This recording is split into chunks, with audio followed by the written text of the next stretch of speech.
Please welcome to the 700 Club, Patti La Belle. Welcome. Great to have you here. Well, you're just jumping all over the place, aren't you? Yeah, we're just moving right along. And here you are, I mean, singing at the lighting of the White House Christmas tree and on national television, on stages all across America and around the world. And I understand that when you were younger, you were really shy. Oh, very. I'm still very shy. Are you really? Oh, yes.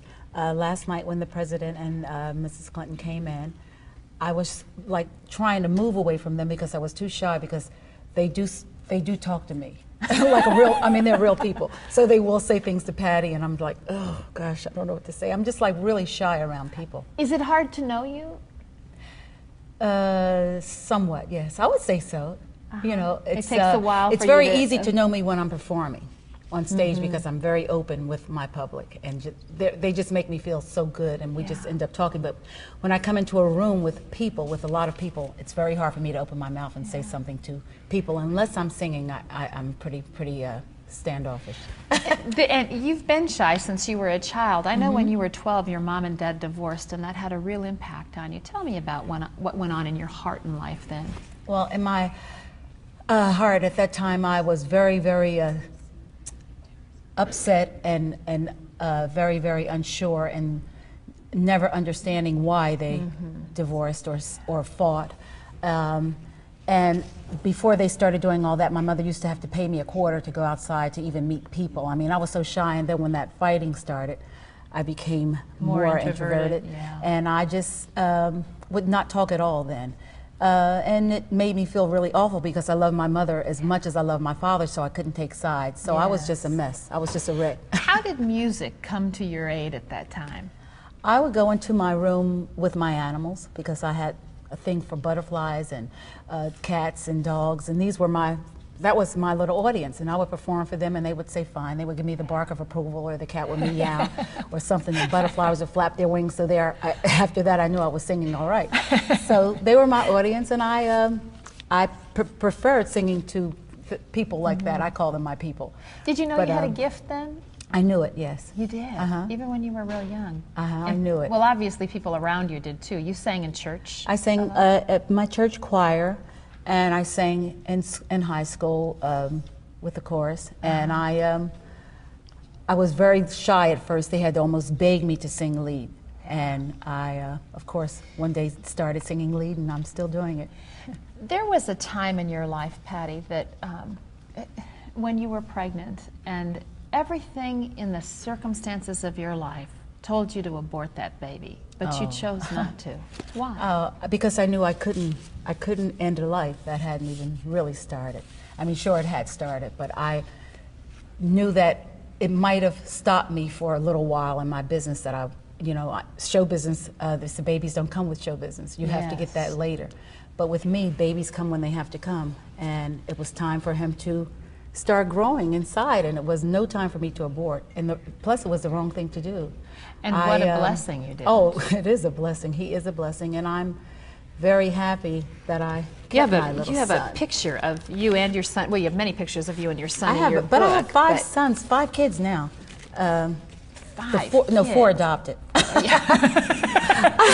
I laid on the table clarified once. quickly. Okay, and that's it. And he's 23.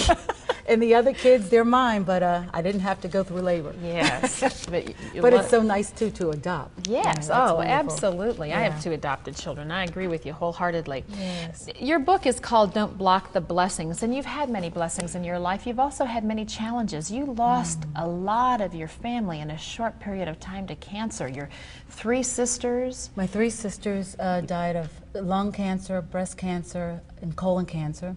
And my mother died of diabetes. My father died of Alzheimer's. My best friend died of breast cancer. Wow. And my father also had prostate cancer. Did that had to incur a little anxiety in you as you watched all of these people in your family? How did you deal with that? Well, first of all, you think they all died in their early 40s. Before they turned 44, they had all died, my sisters. And so I thought I was going to die by at least 45. So after 45, I was still here. And I said, if I could just make it to 50, I'll be around forever. Now I'm 52, so I think I'm going to be here for a while, but of course you think because of your sister's having cancer that it's in your genes. I think when you go through an experience like that where you lose people that you love very dearly, as life becomes very precious to you, how did that change your life? It made me, I mean, I would thank God every morning anyway, I used to, but some days you would get up and sometimes you would take a day for granted and you forget to thank God for that day and you forget how precious life is. And you just start loving things around you much more, your environment, your blessings. You realize that you do have a roof over your head and that you can have 3 meals a day if you're lucky. And all those things that sometimes we take for granted just look so much better and feel so much better. And it feels so much better to hold and to love and to say I love you to the people that you have left. A lot of times we forget to say things like that to people, that I love you. And it's what I didn't say with my family members when they were living. That's the thing I regret more than anything. Not talking more to them and holding them more and kissing them more. And you've had a wonderful marriage. Oh, cute marriage. A 27-year marriage. Yes. And my mother told my husband before we married, God rest her soul, she said, "You're marrying a fool. She's crazy." She said the marriage will last for 2 weeks because my mother knew that I was a little strange.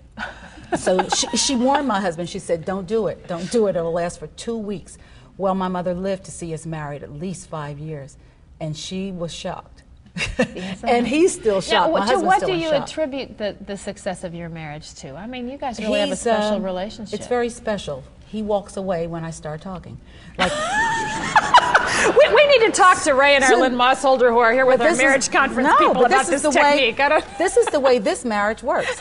He's a very low-key, wonderful person. I'm a very hyper, crazy lady most of the times. And when I want to talk about something, I want to talk about it now, and I'm going to make him see my side no matter what. So he sees that I'm about to go there with him, so he walks out of the room and leaves me talking to myself. That'll do it. So we never have an argument. So that's why we've been together, because he doesn't talk to me. He walks out and closes the door. Well, you've had a wonderful career, and we've enjoyed your music so much over the years. I want to mention Patti's book is called Don't Block the Blessings, Revelations of a Lifetime. Patti La Belle, God bless you. God bless you for sharing and all of you. Thank you very much.